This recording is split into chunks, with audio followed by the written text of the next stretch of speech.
You're watching CoastLife, and you know we love a little drama. We don't like things too messy, but we like to share what bonds us, and that is storytelling. Yes. And we love to spill both literal and figurative tea with our Spill the Tea. Exactly. Oh, I love this segment. Yes, so that's what's going on now.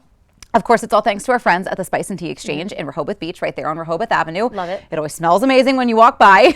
And there's still a little bit of summertime left. So, you know, if you need grilling spices or maybe you are looking for some really good iced teas, they have you covered with so many options and flavors and and they're all pros too. So when you walk through that door and you're like, I don't really know what I'm looking for, they'll guide you to what it is you're looking for. Exactly. And they have really cute mugs.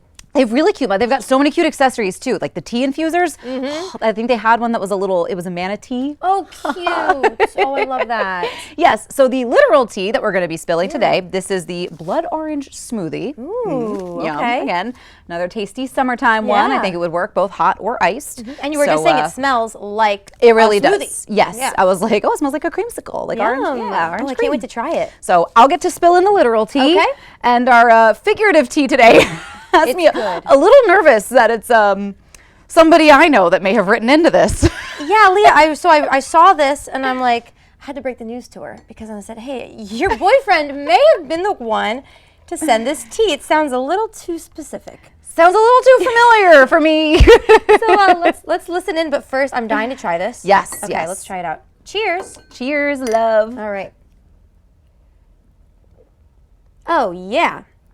It's very orangey, and I love an orange tea too. That's like one of my favorite flavors, really all year round, honestly.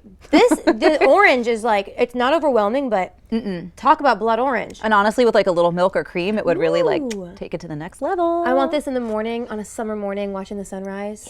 Okay, I'm now we're all cozy. I'm digging this. All right, let's get into the drama. Yes, so this is from a young man. Okay. Anonymous. Anonymously, maybe dating my co-host. But he says his girlfriend and him live together. Check.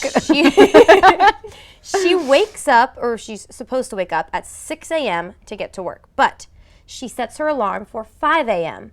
Check. Now, here's what she does. She lets her alarm go off, and she keeps hitting snooze between 5 and 6 a.m.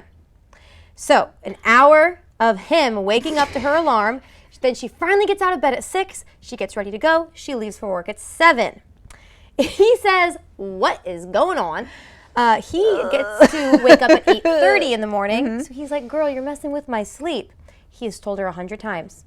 Well, according to him, he's told her 100 times. Stop hitting snooze. You're waking me up. Can you please set your alarm later? If you need to be out of bed at 6, set your alarm for 6 and get out of bed. She says, no, I like to wake up early. That is a guilty face. She says, I like to slowly wake up. It takes me an hour to really open my eyes. So this is what the boyfriend did. One morning, she hit snooze. He says, get out of bed. She says, no. So he turned her alarm off. She then slept in, was late to work. Who's in the wrong here? Should she have listened and stopped having her alarm go off for an hour straight? Is he wrong for how he handled it? Tell me your thoughts. Well, seeing as I've literally just had this conversation with my man, because I don't even know, no, I do know when it started. It started when I moved out of my parents' house and into my own, and I didn't have cable anymore. So I used to, when I got up really early, I was really good about my alarm went off, I got out of bed, and like I got started with my day, and I would just watch like a little bit of TV before I went to work. Because I was like, just to kind of mentally prepare myself for the day. Right. I moved out of my parents' house. I didn't have cable anymore, so I couldn't like mindlessly watch. So it takes too much effort to kind of choose what you want to watch. Sure. So then I fell into the habit of like, well, I don't need all this extra time, but I still like want to get up early. Right. But then I wouldn't, because I discovered snooze. And that's where all the problems began. Once you hit snooze once, God, it's all over. So I have had this almost exact conversation because my intent is always to work out in the morning, all right? Okay. So I want to get up early, I want to work out, and then go to work. Okay. Also early. So I set my alarm for 5. And I fell into the pattern of like rule of 3. Okay. So I'm like, I want to hit snooze 3 times before I actually get out of bed. So that's normally what I do. Sometimes I hit it a few more than 3 times. But yeah, he's not happy. I could imagine. He was like, why are you hitting snooze so much? Just get out of bed. And I'm like, I just can't. So I am trying to work on it. I really, truly am. And I think the problem too is that I leave my alarm on silent rather than one that makes a noise. I think if it did make a noise, I would just get out of bed. But this is a tough one because I don't have the right answer. Because she's like, I identify with I'm the girlfriend. guilty. See, I do the same thing too. Let the alarm go off, but I live alone, so I don't have that problem. Right. So I do think I'm going to go with she's in the wrong. I think so too. No, I agree. And I think he was a little extreme in his efforts to make her late for work. He maybe should have set his own alarm and been like, no, now you get up. Yeah. Like, your alarm is done. You get up now. Right, exactly. I think an hour of hitting snooze, especially if he gets to sleep in, is a little selfish. 40 minutes is the limit. No! I was going to say a half hour.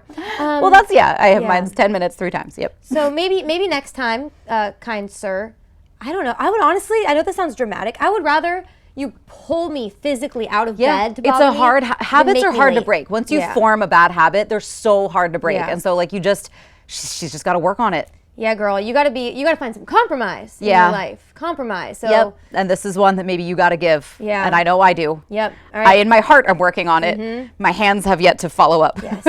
We'll check in with Leah in about a month and see how that's been going. But for this Spill the Tea, I'm gonna go team boyfriend. Yeah, no, I am too. And I am usually girlfriend in this scenario, but. Your boyfriend's watching right now like, yes! He's like, yes, finally. Got her. All right, keep sending us your tea. These are amazing. We read them every single week. All you have to do is email us, team@coastlife.com, and we're going to read your tea. And we're not going to say who sent it in. No, we always keep it anonymous unless you are feeling called out. But it was also anonymous. This was not me. Do not incriminate yourself, then we will tattle. Yes, and make sure you get yourself some tea or spices from the Spice and Tea Exchange on Rehoboth Avenue in Rehoboth Beach, because no matter what you find there, it's going to be delicious. All right, we'll be back very shortly while we finish off this tea. See you soon. Spill the Tea was brought to you by the Spice and Tea Exchange of Rehoboth.